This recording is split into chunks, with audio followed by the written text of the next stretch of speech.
ದಕ್ಷಿಣ ಕನ್ನಡದಲ್ಲಿ ಮೆಣಸಿನಕಾಯಿ ಅಂತ ಹೇಳ್ತೀವಿ ಸ್ನೇಹಿತರೆ. ಆದರೆ ನಮ್ಮ ಉತ್ತರ ಕರ್ನಾಟಕದಲ್ಲಿ ಫೇಮಸ್ ಏನು ಅಂದರೆ ಮಿರ್ಜಿ ಅಂತ ಹೇಳ್ತಾರೆ ಸ್ನೇಹಿತರೆ.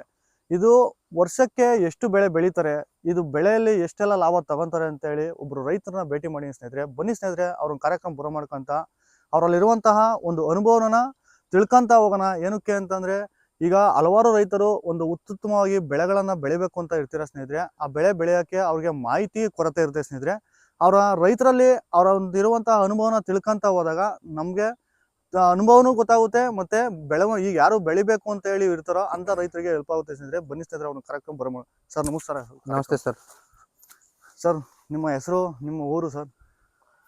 ನಮ್ಮ ಹೆಸರು ರಮೇಶ್ ಶಂಕರ್ ಶಿರಹಟ್ಟಿ ಅಂತ, ಊರು ಬೆಳಕೋಡು, ತಾಲೂಕು ಚಿಕ್ಕೋಡಿ, ಜಿಲ್ಲಾ ಬೆಳಗಾಂ. ಓಕೆ ಸರ್, ನೀವು ಮೂಲ ಕೃಷಿಕರ ಸರ್? ನಮ್ಮ ಅಜ್ಜನ ಕಾಲದಿಂದ ಮೊದಲಿಂದ ಕೃಷಿ ಮಾಡ್ತಾ ಇದ್ದಾರೆ. Okay sir. ಓಕೆ ಸರ್, ಈಗ ಅಜ್ಜರ ಕಾಲದಿಂದ ಅಂತ ಹೇಳ್ತಿದ್ದೀರಾ. ಈಗ ಅಜ್ಜರ್ ಆದ್ಮೇಲೆ ಅಪ್ಪರ್ ಮುಂದುವರ್ಸ್ಕೊಂಡ್ ಬಂದ್ರು, ಈಗ ನೀವು ಮುಂದುವರ್ಸ್ಕೊಂಡು ಹೋಗ್ತಾ ಇದ್ದೀರಾ ಸರ್? ಹೌದು ಸರ್. ಸರ್, ಈಗ ನೀವು ವರ್ಷಕ್ಕೆ ಎಷ್ಟೆಲ್ಲ ಬೆಳೆಗಳನ್ನ ಬೆಳಿತೀರಾ ಸರ್? ಸರ್, ವರ್ಷಕ್ಕೆ ಸುಮಾರು ಕಬ್ಬ ಬೆಳಿತೇವೆ ಸರ್. ಓಕೆ. ಕಬ್ಬ, ಸೋಯಾಬೀನ, ಮೆಕ್ಕೆಜೋಳ ಬೆಳಿತೇವೆ. Okay okay sir. ಆಮ್ಯಾಗ ಸ್ವಲ್ಪ ಇದು ವೆಜಿಟೇಬಲ್ ಮಾಡ್ತೇವೆ. ವೆಜಿಟೇಬಲ್. ಸರ್, ಈಗ ವೆಜಿಟೇಬಲ್ ಈ ಮಿರ್ಜಿನ ಯಾಕೆ ಆಯ್ಕೆ ಮಾಡ್ಕೊಂಡ್ರಿ ಸರ್? ಈಗ ಮೆಣಸಿನಕಾಯಿ ಏನಕ್ಕೆ ಈ ಕಡೆ? ಸರ್, ಮೆಣಸಿನಕಾಯಿ ಹೆಂಗೈತಿ ಸರ್, ಇದು ಲಾಂಗ್ ಟರ್ಮ್ ಸರ್. ಓಕೆ. ಅಂದ್ರ ಒಮ್ಮೆ ಸಸಿ ನಾಟಿ ಮಾಡಿದಂದ್ರೆ ಬಹಳಷ್ಟು ದಿನ ಬರ್ತಿತ್ತು ಸರ್. Okay okay sir. ಅಂದ್ರೆ ಸರ್, ಇದಕ್ಕೆ ಈಗ ಬಂಡವಾಳ ಕಮ್ಮಿನಾ ಇದಕ್ಕೆ? ಇಲ್ಲ ಸರ್, ಬಂಡವಾಳ ಜಾಸ್ತಿ ಇದೆ ಸರ್. ಬಂಡವಾಳ ಜಾಸ್ತಿ ಇದೆ. ಅಂದ್ರ ಅವ್ರು ರೈತರ ಮ್ಯಾಗ ಡಿಪೆಂಡ್ ಸರ್. ಅದನ್ನ ಹೇಗೆ ನಿರ್ವಹಣೆ ಮಾಡ್ಬೇಕು? ಮಾಡ್ಬೇಕು. Okay okay sir. ಈಗ ಒಂದು ಸಸಿನ ನೀವು ಹಿಂಗೆ ಅಂದ್ರೆ ಪೋಷಣೆ ಮಾಡ್ತೀರಾ ಸರ್? ಅಂದ್ರೆ ಒಂದು ದಿನದ ತಂದಿ ಹಾಕದ, ಇಲ್ಲಾಂದ್ರೆ ಬೀಜ ಹಾಕಿ ಇದನ್ನ ಮೊದಲು ಸರ ಇದನ್ನ ನರ್ಸರಿ ಕೊಟ್ಕೇಶಂದ ಸಸಿ ಬೀಜಗಳನ್ನ ಕೊಟ್ಕೇಶಂದ ಆಮ್ಯಾಗ ಸಸಿ ಮಾಡ್ಕೊಳ್ಳೋದು. Okay sir. ಸಸಿ ಒಂದು 25-30 ಆದ ನಂತರ ಓಕೆ ಸರ್. ಆಮ್ಯಾಗ ನಾವು ಅದನ್ನ ಸಸಿ ತಗೊಂಡ್ಬಂದು ಇದು ಫಸ್ಟ್ ನಾವು ಗೊಬ್ಬರ ಹಾಕ್ತೇವೆ. Okay sir. ಸಗಣಿ ಗೊಬ್ಬರ ಹಾಕಿದ ನಂತರ ಓಕೆ ಸರ್ ಆಮ್ಯಾಗ ನಾವು ಬೆಡ್ ಮಾಡ್ಕೋತೇವೆ. ಬೆಡ್ ಮಾಡ್ಕೊಂಡ್ ಬಳಕ ಡ್ರಿಪ್ ಜಗ್ಗಿ ಮಲ್ಚಿಂಗ್ ಪೇಪರ್ ಹಾಕಿ ಆಮ್ಯಾಗ ನಾವು 2 ಫೂಟ್ಗೆ ಹೋಲ್ ಹೊಡಿತೇವೆ ಸರ್. ಹೋಲ್ ಹೊಡೆದ ನಂತರ ಸಸಿ ಏನ್ ಮಾಡ್ತೇವೆ, ನಾಟಿ ಮಾಡ್ತೇವೆ sir. Okay okay sir. Okay. Sir, ಇದು ಈಗ ನಿಮ್ಗೆ ಇದನ್ನ ಬೆಳವಣಿಗೆ ಮಾಡಿ ಇದನ್ನ ರೆಡಿ ಮಾಡಕ್ಕೆ ಎಷ್ಟು ತಿಂಗಳು ತಾಂತೀರಾ ಸರ್ ಇದನ್ನ? ಸರ್, ಇದು ಸುಮಾರು ಸಸಿ ನಾಟಿ ಮಾಡಿದ ಒಂದು 45ರಿಂದ 50 ದಿವಸಿಗೆ ಇದು ಕಾಯಿ ಸ್ಟಾರ್ಟ್ ಆಕೈತಿ ಸರ್. ರೆಡಿ ಆಗ್ಬಿಡುತ್ತೆ. ಈ ತರ ಕಾಯಿ ಎಲ್ಲ ಸ್ಟಾರ್ಟ್ ಆಕೈತಿ ಸರ್. Okay okay sir. ಆಮ್ಯಾಗ ಹಂತವಾಗಿ ಇದನ್ನ ಕಟಾವ್ ಮಾಡ್ಕೊಂತ ಅಂದ್ರೆ ನಮ್ಮ ಉತ್ತರ ಕರ್ನಾಟಕದಲ್ಲಿ ನೀರಿನ ತೊಂದರೆ ಬಹಳ ಇದೆ ಅಂತ ನಮ್ಮ ರೈತರು ತುಂಬಾ ಹೇಳ್ತಿದಾರೆ ಸರ್. ಈಗ ನಿಮ್ಮ ಈ ಒಂದು ಕೃಷಿಗೆ, ಮೆಣಸಿನಕಾಯಿ ಕೃಷಿಗೆ ಏನೆಲ್ಲ ನೀರಿನ ವ್ಯವಸ್ಥೆ ಹೇಗೆ ಮಾಡ್ತೀರಾ ಸರ್? ನಮ್ಮಲ್ಲಿ ನೀರಿಂದ ಪ್ರಾಬ್ಲಮ್ ಭಾಳ ಐತಿ ಸರ್. Okay okay. ನಾವು ಬೋರ್ ಹೊಡಿಸಿದೇವ್ ಸರ್. ಒಂದೆರಡು ಬೋರ್ ಅದಾವ ಸರ್. ಕೃಷಿ ಹೊಂಡ ಐತಿ. ಆ ಬೋರಿನಿಂದ ಕೃಷಿ ಹೊಂಡಿಗೆ ನೀರು ಸ್ಟಾಕ್ ಮಾಡ್ತೇವೆ. ಆಮ್ಯಾಗ ಡ್ರಿಪ್ ಮುಖಾಂತರ ಇವಕ್ಕೆ ಮೆಣಸಿನ ಗಿಡಕ್ಕೆ ನೀರು ಬಿಡ್ತೇವೆ ಸರ್. ಸ್ನೇಹಿತರೆ, ನಾನು ನೀರಿನ ಬಗ್ಗೆ ನಮ್ಮ ರೈತರು ಹೇಗೆ ಶೇಖರಣೆ ಮಾಡ್ಕೊಂಡು ಗಿಡಗಳಿಗೆ ಹೇಗೆ ಸಪ್ಲೈ ಮಾಡ್ತಾರೆ ಅಂತ ಹೇಳಿ ಈ ವಿಡಿಯೋದಲ್ಲಿ ತೋರಿಸ್ತೀನಿ ಸ್ನೇಹಿತರೆ. ಈಗ ಇದನ್ನ ಸಂಪೂರ್ಣ ಮಾಹಿತಿ ತಿಳ್ಕೊಂತ ಹೋಗೋಣ ಸರ್. ಈಗ ಈ ಮೆಣಸಿನಕಾಯಿಗಳಿಗೆ ರೋಗ ಬರ್ದಂಗೆ ಯಾವ ತರ ನೀವು ಔಷಧಿಗಳನ್ನ ಸಿಂಪಡಿಸ್ತೀರಾ ಸರ್? ನಾಟಿ ಮಾಡಿದ ಕೂಡ ಫಸ್ಟ್ ಡ್ರೆಂಚ್ ಮಾಡ್ಬೇಕು ಸರ್. ಫಸ್ಟ್ ನಾಟಿ ಮಾಡಿದ ಕೂಡ ಡ್ರೆಂಚ್ ಮಾಡ್ಬೇಕ್ರಿ. ಓಕೆ. ಆಮ್ಯಾಗ ಮ್ಯಾಗ ಸ್ಪ್ರೇ ಮಾಡ್ಬೇಕ್ರಿ. ವೀಕ್ಲಿ ಒಂದ್ಸಲ ಆದ್ರೂ ಸ್ಪ್ರೇ ಮಾಡ್ಬೇಕು ಸರ್. ಸ್ಪ್ರೇ ಮಾಡ್ಬೇಕು ಸರ್. ಅದು ಯಾವ್ದು ಅಂತಂದ್ರೆ ಈಗ ಹೊಸದಾಗಿ ಇದನ್ನ ಮೆಣಸಿನಕಾಯಿ ಹಾಕ್ಬೇಕು ಅನ್ನೋರಿಗೆ ತಿಳಿಸ್ತೀರಾ ಯಾವ ತರ ಔಷಧಿಗಳು, ಅಂದ್ರೆ ಯಾವ್ದು ಔಷಧಿ ಹೊಡೆದ್ರೆ ತುಂಬಾ ಒಳ್ಳೇದು ಅಂತ? ಮೇಲೆ ಸ್ಪ್ರೇ ಮಾಡ್ಬೇಕಾರೆ ಸರ್ ಎಕ್ಸ್ಪೋನಸ್ ಅಂತ ಬರ್ತೈತಿ ಸರ್. ಎಕ್ಸ್ಪೋನಸ್, ಆಮ್ಯಾಗ ಜಂಪ್ ಅಂತ ಬರ್ತಾವ್ರಿ. Okay okay. ಆಮ್ಯಾಗ ಅಡ್ಮೈರ್ ಅಂತ ಬರ್ತೈತಿ ಸರ್. ಇವು ಥ್ರಿಪ್ಸ್, ಮೈಟ್ಸ್, ರೆಡ್ ಮೈಟ್ಸ್, ಇಷ್ಟೆಲ್ಲ ರೋಗಗಳನ್ನ ನಿಯಂತ್ರಣ ಮಾಡ್ತೈತಿ ಸರ್. ನಿಯಂತ್ರಣ ಮಾಡುತ್ತೆ. ಯಾವ್ದೇ ರೋಗಗಳು ಬಂದ್ರು ಅದು ತಡೆಯುತ್ತೆ ಸರ್. ಸರ್. ಸರ್, ಈಗ ನೀವು ಮೆಣಸಿನಕಾಯಿನ ಈಗ 45 ದಿನಕ್ಕೆ ಇದನ್ನ ರೆಡಿ ಮಾಡ್ತಿರಲ್ಲ ಸರ್, ಇದನ್ನ ನೀವು ಯಾವ ತರ ಅಂದ್ರೆ ಒಣಗಿಸಿ ಮೆಣಸಿನಕಾಯಿ ಮಾರಾಟ ಮಾಡೋದಾ, ಇಲ್ಲ ಹಸಿ ಮೆಣಸಿನಕಾಯಿನ ಮಾರಾಟ ಮಾಡೋದಾ ಸರ್? ನಾವು ಫಸ್ಟ್ ಆಫ್ ಆಲ್ ಹಸಿದ್ ಮಾಡ್ತೇವ್ರಿ. ಫಸ್ಟ್ ಹಸಿದ ಕಟಾವ್ ಮಾಡ್ಕೇಸಿಂದ ಮಾರ್ಕೆಟ್ ಹೋದ್ಕೇಸಿಂದ ಹಸಿದ ಮೊದಲ್ ಮಾಡ್ತೇವ್ರಿ. ಆಮ್ಯಾಗ ಹಿಂದಿನ ನಮ್ಗ ಹಸಿದ ಬ್ಯಾಡಪ್ಪ ಅಂದ್ರ ಆಮ್ಯಾಗ ನಾವು ಒಣದು ಮಾಡ್ಕೋಬಹುದು. ಸರ್, ಈಗ ಯಾವ್ದ್ರಲ್ಲಿ ಲಾಭ ಹೆಚ್ಚಿದೆ ಸರ್? ಈಗ ಹಸಿರದಿಂದ ಲಾಭ ತಗೊಬಹುದು, ಇಲ್ಲ ಒಣ ಮೆಣಸಿನಕಾಯಿಂದ ಲಾಭ ತಗೊಬಹುದು? ಅದು ರೇಟ್ ಮ್ಯಾಗ ಡಿಪೆಂಡ್ ಸರ್. ರೇಟ್ ಮೇಲೆ ಡಿಪೆಂಡ್. ರೇಟ್ ಸ್ವಲ್ಪ ಜಾಸ್ತಿ ಇತ್ತಂದ್ರ ಹಸಿದ್ರಲ್ಲಿ ಲಾಭ ಹೆಚ್ಚಾಕೈತಿ. Okay okay. ಹೆಂಗ್ ಲಾಭ ಹೆಚ್ಚಾಕೈತಿ ಅಂದ್ರ ಸರ್, ಹಸಿದ ವೇಟ್ ಬರ್ತೈತಿ. Okay okay sir.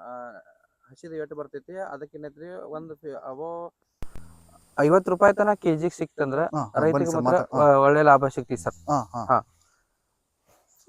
ಸರ್ ಈಗ ನೀವು ಮೆಣಸಿನ ಇದರಲ್ಲಿ ನೀವು ಆದಾಯ ತಗೊಂಡಿದ್ದೀರಾ ಸರ್? ತಗೊಂಡೇವ್ ಸರ್. ನೀವು ತಗೊಂಡಿದ್ದೀರಾ? ಎಷ್ಟೆಲ್ಲ ಆದಾಯ ತಗೊಂಡಿದ್ದೀರಾ ಸರ್? ಅಂದ್ರೆ ಈಗ ನೀವು ಎಷ್ಟು ಒಂದು ಎಕರೆಗೆ ಮಾಡಿದ್ದೀರಾ ಇದು? ಸರ್ ಒಂದು 30 ಗುಂಟೆ ಬರ್ತೀವಿ ಸರ್. ಒಂದ್ ಎಕರೆಗೆ ಒಂದು 10 ಗುಂಟೆ ಇಲ್ಲ ಸರ್, ಒಂದ್ ಎಕರೆಗೆ 10 ಗುಂಟೆ ಅಷ್ಟೇ ಕಡಿಮೆ ಐತಿ ಸ್ನೇಹಿತರೆ. ನಮ್ಮ ದಕ್ಷಿಣ ಕನ್ನಡದಲ್ಲಿ ಭಾಷೆಯಲ್ಲಿ ಹೇಳ್ಬೇಕು ಅಂದ್ರೆ 3/4 ಎಕರೆ ಅಂತ ಹೇಳ್ಬೋದು ಸ್ನೇಹಿತರೆ. ಏನಕ್ಕೆ ಅಂತಂದ್ರೆ 30 ಗುಂಟೆ ಅಂದ್ರೆ 3/4 ಎಕರೆ ಬರುತ್ತೆ ಸ್ನೇಹಿತರೆ. 3/4 ಎಕರೆಯಲ್ಲಿ ನಮ್ಮ ರೈತರು ಎಷ್ಟು ಆದಾಯ ತಗೊಂತಾರೆ ಅಂತ ಹೇಳ್ತಾರೆ ಸ್ನೇಹಿತರೆ. ಸರ್ ಎಷ್ಟೆಲ್ಲ ಆದಾಯ ತಗೊಂಬೋದು ಸರ್ ಒಂದ್ ಸತಿಗೆ ನೀವು? ಸರ್ ಇವಾಗ ನಾನು ಒಂದು 4 ಕಟಿಂಗ್ ಮಾಡಿದೇನು. 4 ಕಟಿಂಗ್ ಆಗೈತಿ. ಇದು 4 ಕಟಿಂಗ್ ದಾಗ ಸುಮಾರು ಒಂದು 12 ಟನ್ ತೆಗ್ದೇನಿ ಸರ್. 12 ಟನ್ ಅಂದ್ರ ರೀ ಒಂದು 1200 ಕ್ಯಾರಿ ಬ್ಯಾಗ್ 10 ಕೆಜಿದ್ದು. ಸುಮಾರು ಒಂದು 5 ರಿಂದ 6 ಲಕ್ಷ ತನ ಆಗೈತಿ ಸರ್. ಸರ್ ಈಗ ಇದನ್ನ ನೀವು ಮಾರುಕಟ್ಟೆಗೆ ಹೇಗೆಲ್ಲ ಮಾರಾಟ ಮಾಡ್ತೀರಾ ಸರ್? ಅಂದ್ರೆ ನೀವು ಮಾರುಕಟ್ಟೆಗೆ ಮಾಡೋದಾ, ಇಲ್ಲ ಅಂದ್ರೆ ಈಗ ಇಲ್ಲೇ ಬಂದು ಯಾರಾದ್ರೂ ನಿಮ್ಮನ್ನ ತಗೊಂಡೋಗೋ ತರ ಯಾರು ಇರ್ತಾರ? ಅಂದ್ರೆ ಹೆಂಗೆ ಸರ್, ಒಳ್ಳೆ ದೊಡ್ಡ ರೈತರು, ದೊಡ್ಡ ವ್ಯಾಪಾರಸ್ಥರು ಏನ್ ಮಾಡ್ತಾರಪ್ಪ ಅಂದ್ರೆ ಅವ್ರಿಗೆ ಬಹಳಷ್ಟು ಬೇಕಾಗಿತ್ತು, ಬಲ್ಕ್ ಆಗಿ ಬೇಕಾಗಿತ್ತು ಅಂದ್ರೆ ನಮ್ ಕಾಂಟ್ಯಾಕ್ಟ್ ಮಾಡ್ತಾರೋ. ನಾವು ಕಾಯಿ ಕಟಾವ್ ಮಾಡಿರ್ತೀವೋ ಅವರ ಬಂದ್ ತಗೊಂಡ್ ಹೋಗ್ತಾರೋ ಒಂದೊಂದ್ ಟೈಮ್. ಸರ್ ಇಲ್ಲಿ ನಿಮ್ಗೆಲ್ಲ ಹತ್ರವಾದ ಮಾರ್ಕೆಟ್ ಯಾವ್ದು ಸರ್? ನಮ್ಗೆ ಹತ್ರವಾದ ಮಾರ್ಕೆಟ್ ಅಂದ್ರೆ ಸರ್ ಇಲ್ಲಿ ಬೆಂಡವಾಡ ಮಾರ್ಕೆಟ್ ಅಂತ ಇತ್ತು. ಅಲ್ಲಿ ವ್ಯಾಪಾರಸ್ಥರು ಬಹಳಷ್ಟು ಜನ ಬರ್ತಾರೆ.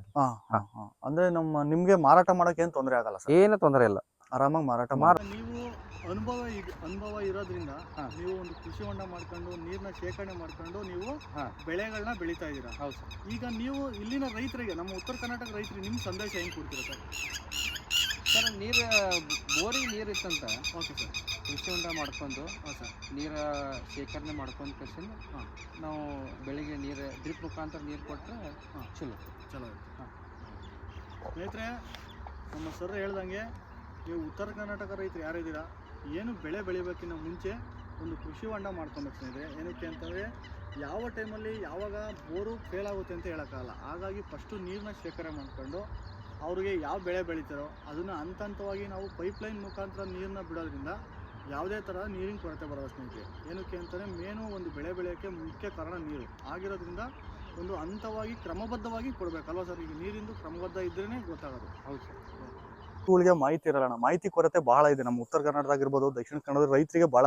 ಹೌದು ಸರ್. ಭೂಮಿ ಕೊರತೆ ಬಹಳ ಕಷ್ಟ ಇದೆ. ಹೌದು ಸರ್. ಈಗ ನೀವು ಮಾಹಿತಿ ಅಂದ್ರೆ ನೀವು ಹೇಗೆ ಸಿದ್ಧತೆ ಮಾಡ್ಕೊಂಡು ಪ್ರತಿಯೊಂದು ಬೆಳೆಗೆ ಹೇಗೆ ಸಿದ್ಧತೆ ಮಾಡ್ಬೇಕು ಅಂತ ಹೇಳ್ತೀರಾ ಸರ್? ಟ್ರ್ಯಾಕ್ಟರ್ ಇಂದ ಸರ್ ಡಬಲ್ ಪಲ್ಟಿ ಅಂತ ಬರ್ತದೆ ಅಂತಾರೆ ನಮ್ಮ ಕಡೆ ಸೈಡ್. ಡಬಲ್ ಪಲ್ಟಿ ಅಂತ ಗಳೆ ಹೊಡಿಬೇಕು ಸರ್. ಗಳೆ ಹೊಡೆದಾದ್ಮೇಲೆ ತೊಟ್ಟೆ ಗೊಬ್ಬರ ಅಂತ ಬರ್ತದೆ ಸರ್. ಇದಕ್ಕೆ ನಮ್ ಕಡೆ ಏನಂತಾರೆ ಕಥ ಅಂತಾರೆ ಇದಕ್ಕೆ.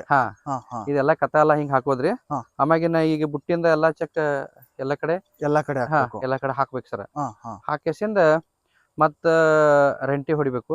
ರೆಂಟಿ ಹೊಡೆದ ನಂತರ ರೂಟರ್ ಹೊಡಿಬೇಕು. ರೂಟರ್ ಹೊಡೆದಾದ ನಂತರ ಈಗ ಪ್ರತಿಯೊಂದು ಬೆಳೆಗೆ ಬೆಳೆ ಬೆಳಿಬೇಕು ಅಂದ್ರೆ ಸಿದ್ಧತೆ ಮಾಡ್ಕೊಬೇಕು. ಸಿದ್ಧತೆ ಮೊದಲು ಮಾಡ್ಬೇಕು. ಅಂದ್ರೆ ಇದನ್ನ ಪ್ರತಿಯೊಂದು ಬೆಳೆಗೂ ಹಾಕ್ಬೇಕು ಸರ್. ಓಕೆ. ಅಂದ್ರೆ ಸರ್ ನೀವು ಮಾಮೂಲಿ ಬೇರೆ ಬೇರೆ ತರ ಗೊಬ್ಬರಗಳಿದೆ, ಅದನ್ನ ಫಸ್ಟ್ ಗೆ ಹಾಕಂಗಿಲ್ಲ? ಇಲ್ಲ ಸರ್, ಮೊದಲೇ ಇದ ಹಾಕ್ಬೇಕ್ರಿ. ಮೇನ್ ಇದೇ ಗೊಬ್ಬರ ಕೊಡೋದ್ರಿಂದ ಭೂಮಿ ಫಲವತ್ತತೆ ಹೆಚ್ಚಾಕೆ ಸರ್. ಓಕೆ. ಅಂದ್ರೆ ಪ್ರತಿ ರೈತರು ಇದೇ ತರ ಮಾಡ್ಬೇಕಾ? ಹಾ ಸರ್, ಇದೇ ತರ ಮಾಡ್ಬೇಕು ಸರ್. ಈಗ ನಾವು ವೆಜಿಟೇಬಲ್ ಮಾಡ್ಬೇಕಾದ್ರೆ ಹೆಂಗೆ ಸರ್, ಮೊದಲು ಇದನ್ನ ಹಾಕಿ ಆಮ್ಯಾಗ ರೆಂಟಿ ಹೊಡೆದು ರೂಟರ್ ಹೊಡೆದು ಆಮ್ಯಾಗ ಬೆಡ್ ಪ್ರಿಪರೇಷನ್ ಮಾಡ್ಕೋಬೇಕು ಸರ್. ಈ ತರ ಬೆಡ್ ಹಾಕಿ ಆಮ್ಯಾಗ ಪೇಪರ್ ಅಂತ ಅದೇ ನೋಡಿ ಸರ್, ಪೇಪರ್ ಹಾಕಿ ಇದ್ ಮಾಡ್ಬೇಕು. ಪೇಪರ್ ಎದಕ್ ಹಾಕ್ಬೇಕಪ್ಪ ಅಂದ್ರ ಅದಕ್ಕ ಸ್ವಲ್ಪ ವೈರಸ್ ಕಡಿಮೆ ಸರ್. ರೋಗ ಏನೈತಿಲ್ಲ ಕಡಿಮೆ. ಸರ್ ಈಗ ನಿಮ್ಮ ಮೆಣಸಿನ ಗಿಡಕ್ಕೆ ನೀವೆಲ್ಲ ಅದೇ ತರ ಔಷಧಿ ಅಂಗಡಿ ಬಗ್ಗೆ ನಮ್ಮ ರೈತರಿಗೆ ಒಂದು ಮಾಹಿತಿ ಕೊಡಿ ಸರ್. ಅಂದ್ರೆ ನಿಮ್ಮಲ್ಲಿ ಯಾವ ತರ ಸಿಗುತ್ತೆ, ಪ್ರತಿಯೊಂದು ಬೆಳೆಗೂ ಸಿಗುವಂತ ಔಷಧಿ ಬಗ್ಗೆ ತಿಳಿಸಿ, ಮತ್ತೆ ನಿಮ್ಮ ಅಡ್ರೆಸ್ ಹೇಳಿದ್ರೆ ನಮ್ಮ ರೈತರಿಗೂ ಸಹ ಅನುಕೂಲ ಆಗುತ್ತೆ. ಅಂದ್ರೆ ನಮ್ಮ ಬೆಳಗಾಂ ಡಿಸ್ಟ್ರಿಕ್ಟ್ ನವರಿಗೆ ಒಂದು ಅನುಕೂಲ ಆಗುತ್ತೆ ಸರ್. ನಿಮ್ಮ ಸಂಪರ್ಕ ಮಾಡ್ಬೋದಾ ಸರ್ ರೈತರು? ಮಾಡ್ಬೋದು ಸರ್, ಮಾಡ್ಬೋದು. ಓಕೆ ಸರ್, ನಿಮ್ಮಲ್ಲಿ ಏನ್ ಔಷಧಿ ಸಿಗುತ್ತೆ ನಿಮ್ಮ ಒಂದು ಅಡ್ರೆಸ್ ನ ನಮ್ಮ ರೈತರಿಗೆ ತಿಳಿಸ್ಕೊಟ್ಬಿಡಿ ಸರ್. ನಮ್ದು ಹೆಸರು ಬಂದು ರಮೇಶ್ ಶಂಕರ್ ಶಿರಹಟ್ಟಿ ಅಂತ. ನಮ್ದು ಅಂಗಡಿ ಇರೋದು ಹುಕ್ಕೇರಿ ತಾಲೂಕಿನಲ್ಲಿ. ಹುಕ್ಕೇರಿಯಲ್ಲಿ ಇರೋದು. ಅಂಗಡಿ ಹೆಸರು ಬಂದು ಶ್ರೀ ದುರ್ದುಂಡೇಶ್ವರ ಕೃಷಿ ಕೇಂದ್ರ ಅಂತ ಇರಿದೆ. ನಮ್ಮಲ್ಲಿ ಎಲ್ಲಾ ತರಹದ ಕೀಟನಾಶಕ ಬಂತು, ಆಮ್ಯಾಗ ಶಿಲೀಂಧ್ರನಾಶಕ, ಆಮ್ಯಾಗ ಕಳೆನಾಶಕ, ಆಮ್ಯಾಗ ಎಲ್ಲಾ ತರ ಬೀಜಗಳು ಸಿಗ್ತಾವು. ಆಮ್ಯಾಗ ಸ್ಪ್ರೇಯರ್ ಪಂಪ್, ಎಲ್ಲಾ ತರ ರೈತರಿಗೆ ಸಿಗುವಂತ ಮೂಲ ಏನೇನು ಬೇಕಾ ಉಪಕರಣಗಳು ಎಲ್ಲ ಸಿಗ್ತಾವ ಸರ್. ಎಲ್ಲಾ ತರ ಮಾಹಿತಿ ಕೊಡ್ತೇವೆ ರೈತರಿಗೆ. ಸ್ನೇಹಿತರೆ, ಇಲ್ಲಿ ನಮ್ಮ ಬೆಳಗಾಂ ಡಿಸ್ಟ್ರಿಕ್ಟ್ ನಲ್ಲಿ ಯಾರ್ಯಾರು ಬಂತ ಉತ್ತರ ಕರ್ನಾಟಕ ರೈತರು ಯಾರು ನಮ್ಮ ವಿಡಿಯೋ ನೋಡ್ತಿರೋ ಸ್ನೇಹಿತರೆ, ಯಾರ್ಯಾರಿಗೆ ಅನುಕೂಲ ಆಗಂತಹ ಬೀಜಗಳಿರ್ಬೋದು, ಉಪಕರಣಗಳಿರ್ಬೋದು, ಇಲ್ಲ ಯಾವ್ಯಾವ ಬೆಳೆಗೆ ಯಾವ ಔಷಧಿ ಬೇಕು ಅಂತೇಳಿ ನಮ್ಮ ಅಣ್ಣವ್ರನ್ನಾಗಲಿ ನಮ್ಮ ಸರ್ನಾಗಲಿ ಕಾಂಟ್ಯಾಕ್ಟ್ ಮಾಡಿ ಸ್ನೇಹಿತರೆ. ಏನಕ್ಕೆ ಅಂದರೆ ಅವರು ಅಂದರೆ ಬೆಳೆ ಬೆಳೆಯೋದು ಅನುಭವನೂ ಇದೆ, ಮತ್ತು ಅವ್ರ ತಂದೆಯ ಅನುಭವ ಇದೆ, ಅಜ್ಜರ ಅನುಭವ ಇದೆ, ಎಲ್ಲನೂ ತಗೊಂಡು ಅವರೊಂದು ಅಂಗಡಿನೂ ಸಹ ಮಾಡ್ಕೊತ, ಹಾಗೆ ಯಾವ ಸೀಸನ್ಗೆ ಎಷ್ಟು ಬೆಳೆ ಬೆಳಿಬೇಕು ಅನ್ನೋದನ್ನ ಅವರು ಮಾಹಿತಿನೂ ಸಹ ಕೊಡ್ತಾರೆ. ಮತ್ತು ನಿಮಗೆ ಯಾವ ಔಷಧಿ ಬೇಕು ಮತ್ತು ಯಾವ ಬೀಜಗಳನ್ನ ಹಾಕಿದ್ರೆ ಅತಿ ಹೆಚ್ಚು ಇಳುವರಿ ಕೊಡ್ತದೆ ಅಂತ ತಿಳಿಸ್ಕೊಡ್ತಾರೆ ಸ್ನೇಹಿತರೆ. ಅಣ್ಣವ್ರನ್ನ ಕಾಂಟ್ಯಾಕ್ಟ್ ಮಾಡಿ. ಅಣ್ಣವ್ರದ್ದು ಅಂಗಡಿ ಇರೋದು ಹುಕ್ಕೇರಿ ಸ್ನೇಹಿತರೆ. ಅವ್ರದ್ದು ಪೂರ್ತಿ ಡೀಟೇಲ್ಸು ನಾನು ಇಂಟರ್ನೆಷನಲ್ಲೂ ಕೊಟ್ಟಿರ್ತೀನಿ ಸ್ನೇಹಿತರೆ, ಡಿಸ್ಕ್ರಿಪ್ಷನಲ್ಲೂ ಹಾಕಿರ್ತೀನಿ, ಅವ್ರ ಕಾಂಟ್ಯಾಕ್ಟ್ ನಂಬರು ಹಾಕಿರ್ತೀನಿ, ಸಂಪರ್ಕಿಸಿ ಮಾಡಿ ಸ್ನೇಹಿತರೆ. ಅಣ್ಣ, ನಮಗೆ ತುಂಬ ಧನ್ಯವಾದಗಳು, ನೀವು ನಮ್ಮನ್ನು ಭೇಟಿ ಮಾಡಿ ಒಂದೆರಡು ಮಾತಾಡಿದ್ದಕ್ಕೆ. ಓಕೆ, ಧನ್ಯವಾದ. ಓಕೆ.